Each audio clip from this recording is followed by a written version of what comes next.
we have Professor Tanveer Ejaz joining the broadcast. Everybody stays on.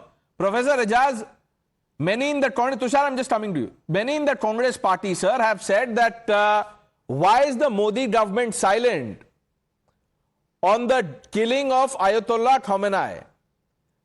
They are attributing this silence to Epstein files, to a compromised government, to a lopsided foreign policy. Your take?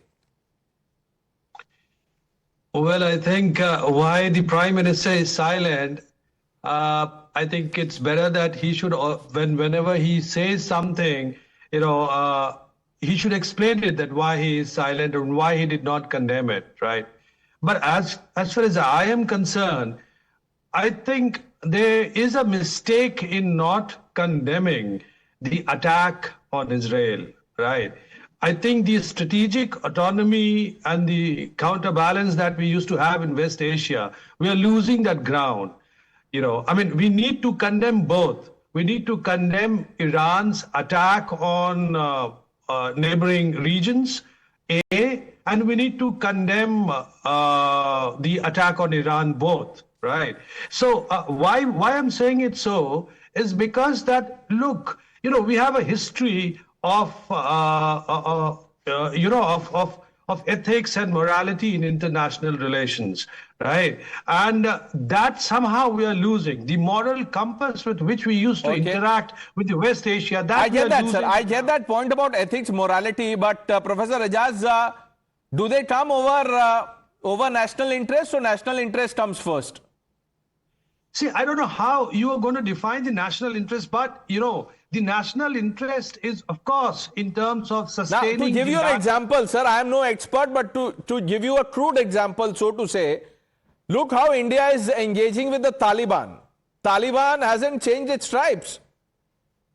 But because they are ruling a country and we have to engage with them because of the geopolitical reality, there's an example. Now you can say, look, the Taliban regime is still assaulting women, subverting rights, subjugating people, etc., etc.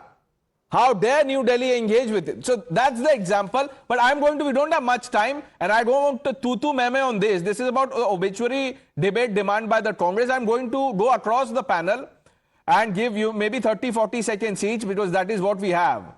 And let's hear from people of what they think about this demand. Shahzad, you go first. Congress wants an obituary for Khamenei. If ethics and morality was the touchstone, did we condemn the invasion of Soviet Union of Afghanistan? I don't remember. I was too young. Professor had some black hair at that time. He can tell me. And also, please tell me that we have condemned both sides using violence. We have said that the territorial integrity of all sides should be maintained. We have said a general principle that the peace should prevail, not the war, means both should prevail, not youth. And we have made it very, very clear that we stand for our interests of India, which is the safety of Indians and the safety of our energy security. Now I want to ask you, we gave IRIS Lawan also safe harbor, but Mr. Tanveer ji, please tell me that any condemnation of your Biradri or Jamaat of the people who were killed by the Iranian retaliation, the sailors who were killed, you are crying for Mr. Khamenei. Okay. We have gone and signed the condolence. What do you think of this demand about an obituary for Khamenei?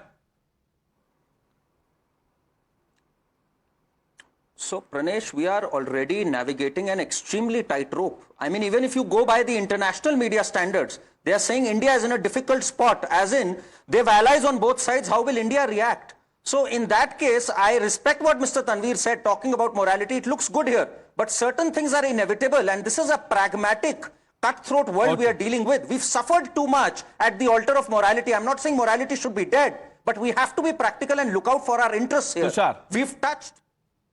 Regional parties like the TMC and SP only want to highlight the death of Khamenei because they want to appease their minority vote bank. It's that simple. They are looking at India's foreign policy with the filter of minority appeasement, and that is not how diplomacy is conducted. It's that simple. IP Singh ji, ये obituary demand पे क्या सोचते हैं आप?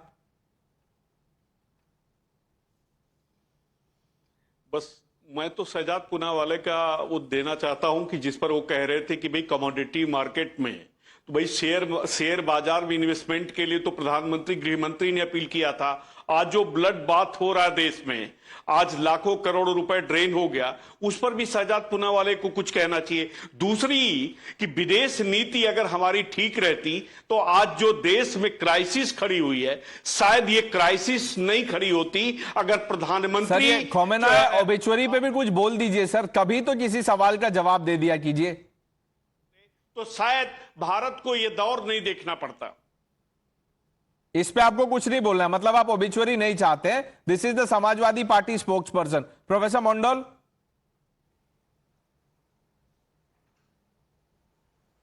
Yeah, it should happen. It's 15 days later that's happening. Absolutely. Because both are our friends, and if the Prime Minister is really the Vishwa Guru, he should have played the bridge makers. Instead, he went to Israel 2 days before the attack, and we want to know what happened there. And everyone knew that what America and Israel were doing to Iran for the last 1 year. This kind of attack already happened 6 months ago on Iran's nuclear plant. And yet, the Prime Minister had to go there. Was it a great look? Was it a great optics? And 2 days later, attacks happened. We want to know what so exactly how are the happened. two related? Should outrightly condemn what America did. Okay. That's what we want to know. Nikhil, That's what. obituary demand. Certainly, an obituary should be there. And by the way, just to remind Shehzad, when the Soviets invaded Afghanistan, it was a Janata Party government and not the Congress government. The Congress government, however, did condemn the invasion of Iraq and Libya by the United States. And when in 2001, Afghanistan was invaded by the US, again a BJP government chose to not condemn it. So far as an obituary reference and the Supreme Leader's importance in the Iranian constitution is concerned, you can read Article 107 of the Iranian constitution. It clearly mentions Khamenei as the leader of the country, which is a stature beyond the president in that particular country.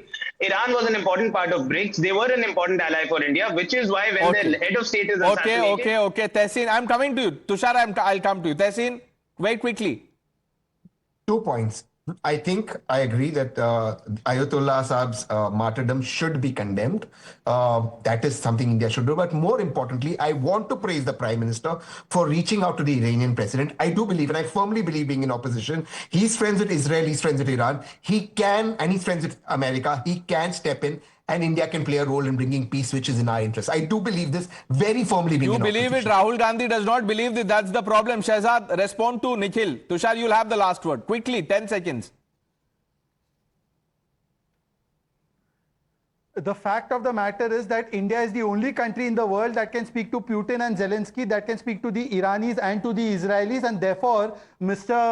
McGregor, Colonel McGregor from United States has advised Trump that if you want to find a solution, it has to be through India, because India Tushar, is friends of all. 10 seconds.